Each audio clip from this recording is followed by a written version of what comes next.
Hi everyone. Today we're going to be discussing some tips on how to read stories to young children.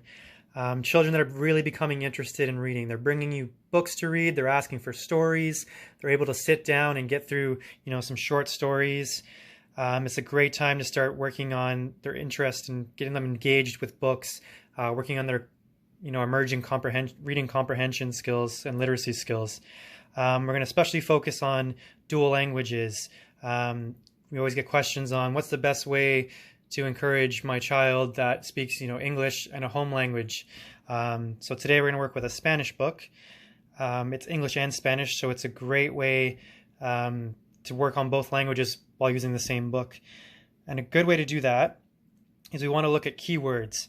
So this story is called 10 Little Fingers and 10 Little Toes. So you're going to see a lot of repetition with the words fingers and toes and the number 10. So it's good to talk about, before you even go in, what they are in English, what they are in Spanish.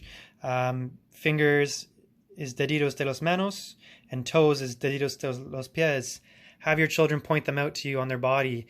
It's another good way to exercise extra skills such as body awareness and labeling, body parts.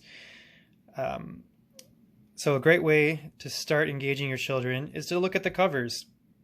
We want to ask questions as we go through. This will encourage their children to start hypothesizing what's going to happen in the story. You can ask questions about problem solving, such as what do you think is going to happen based on what you're looking at. So we look at the covers, we see some babies. We can ask questions like, what do you think this story is going to be about? What do you see?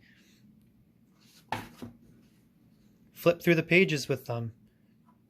I see some places. Maybe we're going to talk about places babies are.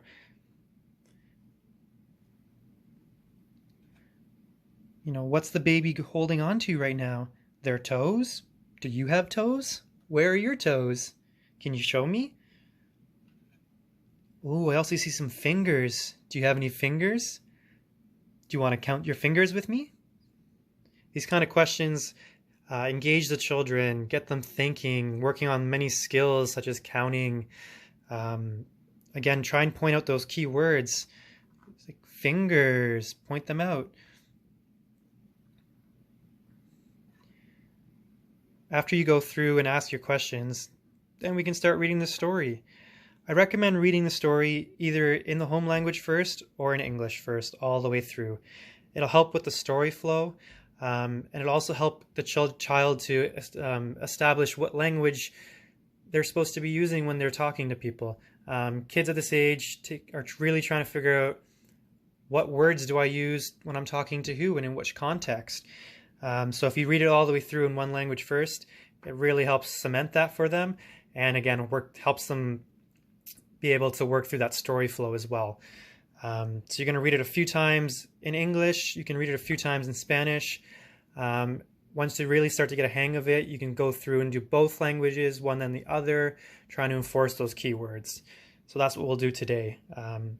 If you have any other questions, feel free to shoot us a message either here on Instagram or on Facebook.